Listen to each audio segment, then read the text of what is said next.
Hello everyone. तो आप सभी कैसे हैं? सभी को हरे कृष्णा, राधे राधे। तो देखिए, आज हम बात करेंगे आपके सीटेट के बारे में। आपके सीटेट को क्लियर करने की आपकी स्ट्रेटजी क्या होनी चाहिए, किस तरीके से होनी चाहिए। अभी आपके पास कितने 15 दिन मात्र बचे हुए हैं, तो हम 15 दिन में सीटेट को कैसे क्लियर कर सकेंगे।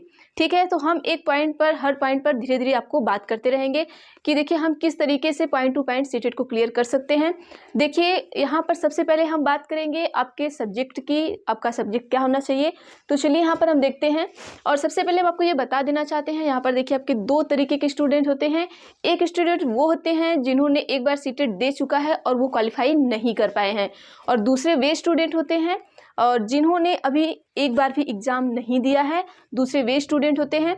और देखिए, पहले स्टूडेंट जो होते हैं जिन्होंने एक बार एग्ज़ाम दिया है लेकिन क्वालिफाई नहीं किया है, तो वो बहुत सारी चीज़ें ऐसी होती हैं जो उन्होंने सीख चुकी है और उन्हें सीखने की ज़रूरत नहीं है। लेकिन जो हमारे फ्रेशर स्टूडेंट है, वो देखिए कभी कभी उनको सारी चीज़ें आते हुए भी वो एग्ज़ाम में चीज़ें गलत करके आते हैं। तो हम यहाँ पर दोनों स्टूडेंट को लेके चलेंगे किस तरीके से। तो आप सभी ध्यान से देखिएगा वीडियो को, और वीडियो को अंत तक देखिएगा, तभी आपको चीज़ें समझ में आएंगी। तो चलिए हम स्टार्ट करते हैं। सबसे पहले हम स्टार्ट करते हैं जो हमारे फ्रेशर स्टूडेंट होते हैं उनको लेकर स्टार्ट करते हैं। देखिए, अगर आप फ्रेशर स्टूडेंट हैं तो फ्रेशर स्टूडेंट के लिए सबसे बड़ी इंपॉर्टेंट चीज़ क्या होती है, हम उसको देखते हैं। तो आइए देखते हैं। देखिए, सबसे पहले आपको ये पता होना चाहिए कि आपके सीटेट में कितने सब्जेक्ट हैं और आपने किस सब्जेक्ट को ले रखा है। क्योंकि सब्जेक्ट में आप सभी को पता है कि वहाँ पर आप बहुत कन्फ्यूजन आप क्रिएट करते हैं भाषा वाले में। देखिए, बहुत सारे बच्चे बहुत बढ़िया से पढ़ के गए होते हैं, लेकिन जब भाषा आती है, भाषा 1 और भाषा 2, उसी में वो कन्फ्यूज हो जाते हैं और उसी में उनके नंबर इधर उधर हो जाते हैं और वो सीटेट को फेल कर जाते हैं। तो सबसे पहले हम आपको यहाँ पर इसी चीज़ को समझाएंगे, उसके बाद हम आपको स्ट्रेटजी को बताएंगे। चलिए आइए देखते हैं। यहाँ पर देखिए, सबसे पहले आपको क्या होना चाहिए कि आपको पता होना चाहिए। हम आपको बता दें कि जो आपका सीटेट है, ठीक है, सीटेट में आपको 5 सब्जेक्ट रहता है। पहला सब्जेक्ट आपका देखिए हिंदी हो गया। हिंदी आपको 30 नंबर की आती है, ये आप सभी को पता है। 15 नंबर का आपका पेडागोजी आता है, 15 नंबर में आपका गद्यांश आता है। तो हम देखिए सब्जेक्ट को बताते चलेंगे और सब्जेक्ट के ट्रिक को भी बताते चलेंगे कि कैसे इस सब्जेक्ट को करना है। ठीक, अब देखिए 15 नंबर का यहाँ पर आपका गद्यांश आ गया, 15 नंबर का आपका पेडागोजी आ गया। अब इस 15 नंबर को हम हल कैसे करेंगे, सबसे पहले ये ट्रिक हम आपको बताएंगे।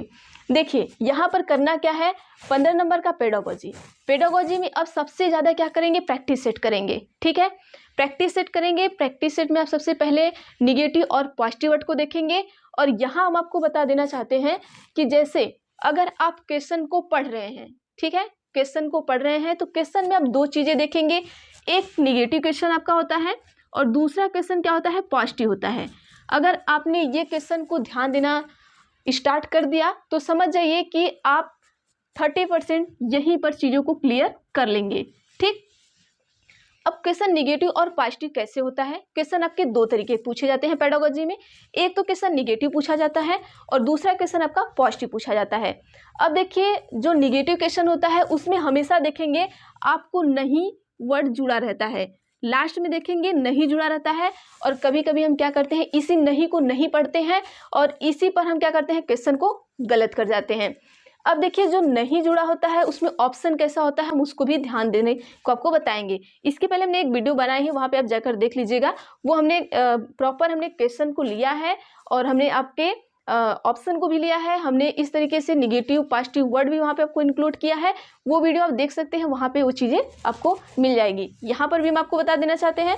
अब जैसे ही आपको नहीं वाला क्वेश्चन दिख गया, ठीक है, जैसे ही नहीं वाला क्वेश्चन दिखा आपको, आप समझ जाइए कि यहाँ पर हमारा 3 ऑप्शन क्या होगा, पॉजिटिव होगा और एक ऑप्शन क्या होगा, निगेटिव होगा। 3 ऑप्शन आपका पॉजिटिव होगा, ठीक है, और एक ऑप्शन आपका निगेटिव होगा।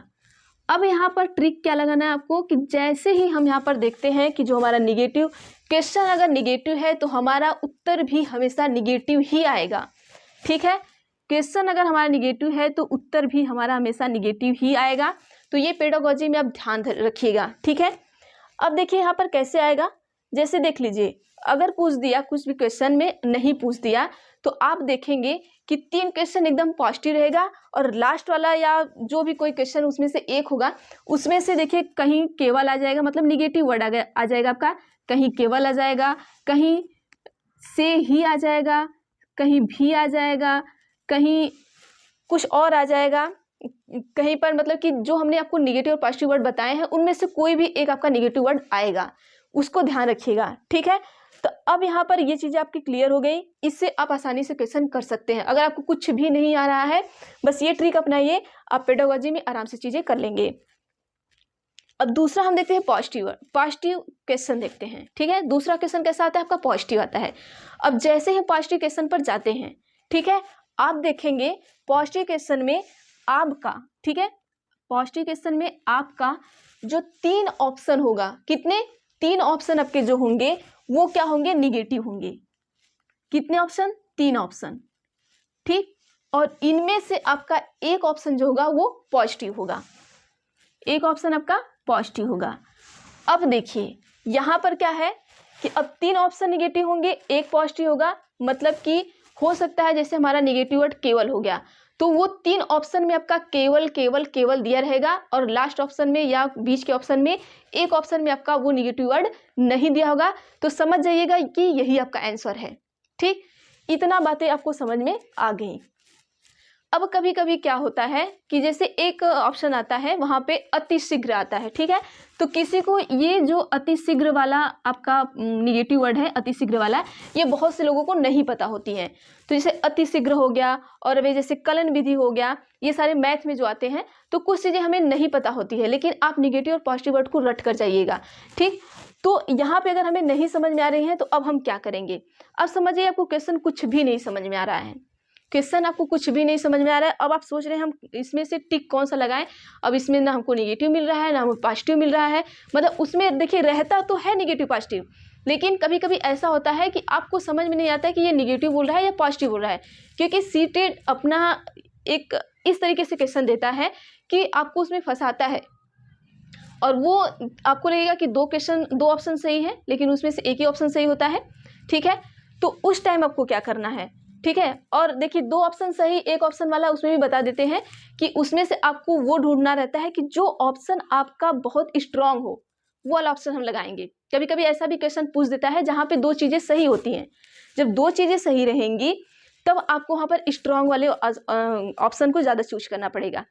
अब जब एकदम बिल्कुल भी नहीं समझ में आ रहा कि आखिर हम करें क्या, तो वहाँ पे आप लास्ट ऑप्शन में ये करिएगा, मतलब लास्ट